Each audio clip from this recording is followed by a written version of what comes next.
मध्यरात्री गाढ झोपेत असलेल्या नागरिकांच्या अंगावरून भारताचा अतिविषारी मन्यार साप. Video viral. सोशल मीडियावर सध्या एक धक्कादायक आणि अंगावर शहाऱ्या आणणारा व्हिडिओ प्रचंड वेगानं व्हायरल होत आहे. या व्हिडिओमध्ये भारतातील अतिविषारी सापांपैकी एक असलेला मन्यार साप मध्यरात्री गाढ झोपेत असलेल्या माणसांच्या अंगावरून सरपटताना दिसत आहे. हा प्रकार पाहून अनेक नागरिकांमध्ये भीतीचे वातावरण निर्माण झाले. मिळालेल्या माहितीनुसार हा व्हिडिओ एका ग्रामीण भागातील असल्याचं सांगितलं जात आहे. रात्री घरातील सर्व सदस्य झोपले असताना अचानक घरात मन्यार साप शिरल्याचं सीसीटीव्ही कॅमेरामध्ये कैद झालं. विशेष म्हणजे हा साप थेट झोपलेल्या व्यक्तींच्या अंगावरून जातो, मात्र सुदैवानं कोणालाही दंश करत नाही. काही सेकंदाचा हा व्हिडिओ पाहणाऱ्यांचे काळीज थरथर कापायला लावतो.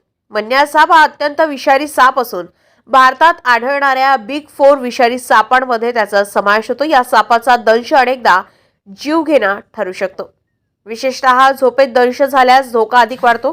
तज्ज्ञांच्या मते मन्यार साप बहुतेक वेळा रात्री सक्रिय असतो आणि उंदीर किंवा इतर लहान प्राणी शोधण्यासाठी घरात शिरतो. हा व्हिडिओ व्हायरल झाल्यानंतर वन विभाग आणि सर्पमित्रांनी नागरिकांना सतर्क राहण्याचं आवाहन केलंय. पावसाळा आणि उष्णतेच्या काळात साप घरात येण्याचं प्रमाण वाढते, त्यामुळे घराभोवती स्वच्छता ठेवणे, उंदीर न होऊ देणे, झोपताना जमिनीवर न झोपणे आणि रात्री कमी प्रकाशात चालताना काळजी घेणे आवश्यक असल्याचं त्यांनी सांगितलंय. दरम्यान अनेक नेटकऱ्यांनी या घटनेवर आश्चर्य आणि भीती व्यक्त केली आहे. काहींनी ही तर देवाची कृपा अशी प्रतिक्रिया दिली असून तर काहींनी घरातील सुरक्षतेबाबत चिंता व्यक्त केली आहे. हा व्हिडिओ एक इशारा मानून नागरिकांनी अधिक दक्षता घेणं गरजेचं असल्याचं तज्ज्ञांचं मत आहे.